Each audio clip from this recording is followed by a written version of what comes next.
අයිබෝවන් Australian පැරන්ටින් series එකේ තුන්වෙනි එපිසෝඩ් එකට ඔයාලා හැම කෙනාම හරිම ආදරෙන් පිළිගන්නවා. පසුගිය එපිසෝඩ් දෙකේම අපි කතා කරේ පොසිටිව් පැරන්ටින් කියන්නේ මොකක්ද, ට්‍රිපල් පී කියන්නේ මොකක්ද කියලා තමයි අපි ගිය පාරවල් එපිසෝඩ් දෙකේ කතා කරේ. අද ඉඳන් අපි ට්‍රිපල් පී එකේ මූලික ප්‍රින්සිපල්ස් එකින් එක ගැඹුරින් කතා කරනවා.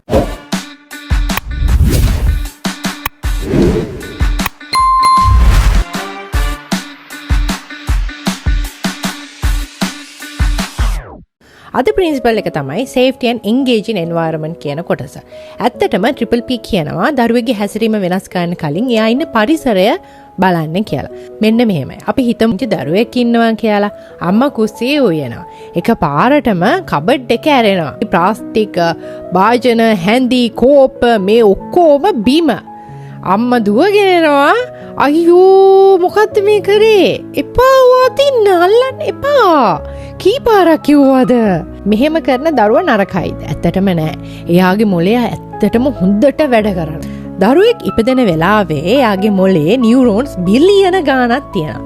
හැබැයි ඒ නියුරෝන එකිනෙකට කනෙක්ට් වෙලා නෑ. ඒ කනෙක්ෂන් එක හැදෙන්නේ අත්දැකීම් වලින්. දරුවා අල්ලනවා, බලනවා, ඇහෙනවා, සුවඳ ගන්නවා, ඒ වගේම රස බලනවා. මේ හැම එකක්ම එක්ස්පීරියන්ස් එකක්. මේ හැම එකකින්ම බ්‍රේන් එක ඇතුලේ අලුත් කනෙක්ෂන් එකක් හැදෙනවා. විද්‍යාඥයෝ මේකට කියනවා නියුරෝප්ලාස්ටිසිටි කියලා.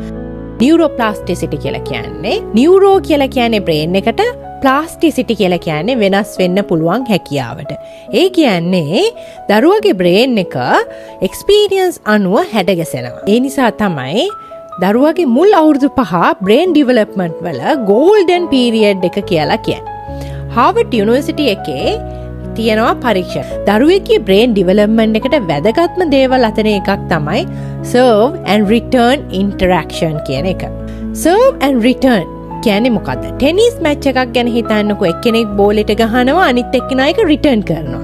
දරුවෝත් එහෙමයි. දරුවෝ අම්මා දිහා බලනවා, hina වෙනවා, ඇඟිල්ලෙන් පොයින්ට් කරලා කොයි හරි පෙන්නනවා අම්මා කියලා කියනවා. එතකොට අපි මොකක්ද කියන්නේ? අපි ඒකට රෙස්පොන්ඩ් කරනවා. කොහොමද? ආ පුතේ, බල්ලෙක් පුතේ, ඔයා ඒක දැක්කද කියලා මේ විදිහට ඉන්ටරැක්ෂන් එක හදා ගන්නවා. ලැන්ග්වේජ් එක හදනවා, ඉමෝෂන් එක හදනවා, කොන්ෆිඩන්ස් එක හදනවා, බ්‍රේන් එක කනෙක්ෂන් එක හදනවා. ඊට පස්සේ අනිත් දේ තමයි එක්ස්ප්ලෝර් කරන එක.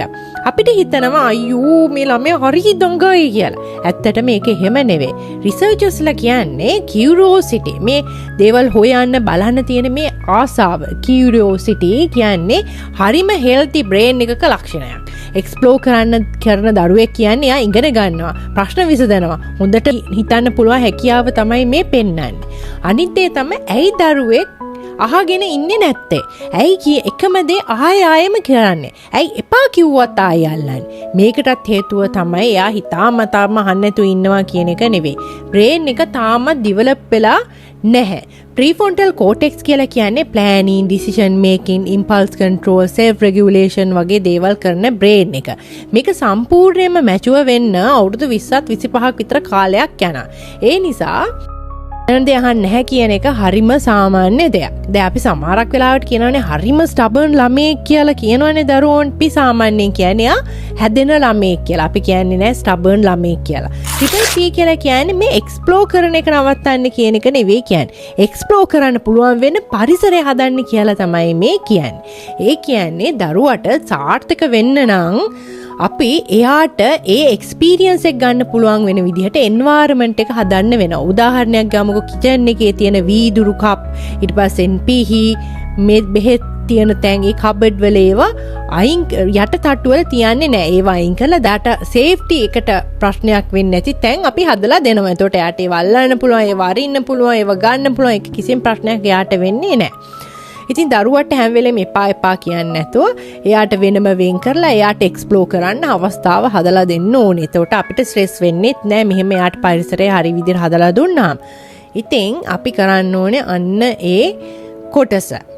හැම වෙලේම දරුවට ගැළපෙන විදිහට, දරුවට රීච් කරන්න පුළුවන් වෙන විදිහට හැමදේම සේෆ් එකේ තියන්න ඕනේ. ඒකයි කියන්නේ මේ ප්ලග්ස් එහෙම අයින් කරලා තියන්න. ඒවත් අපි සේෆ්ටි විදිහට තියනවාද කියලා මේක් ෂුවර් කරගන්න ඕනේ. ඒක අල්ලන්න එපා කියනට වඩා හොඳ වැඩේ තමයි ඒ ආකාරයට පරිසරය ගොඩනගන එක.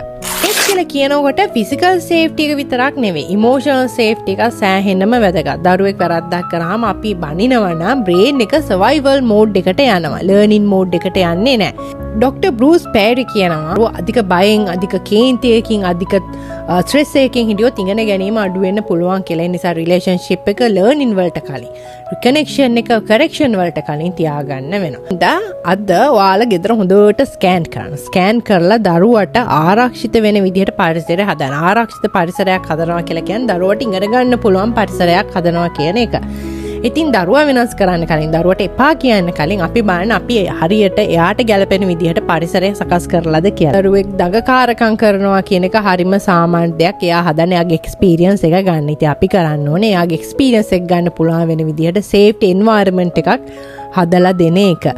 ඉතින් අදින් පස්සේ ඔයාගේ දරුවා හැමදේම අල්ලනකොට තරහ ගන්න කලින් මේ ප්‍රශ්නය අහන්න මගේ දරුවා වෙනස් කරන්න ඕනේද නැත්නම් මගේ පරිසරය වෙනස් කරන්න ඕනේද කියන එක. මේක තමයි ට්‍රිපල් P එකේ පළවෙනි ප්‍රින්සිපල් එක. safe and engaging environment. එහෙනම් ගිහිල්ලා එන්න.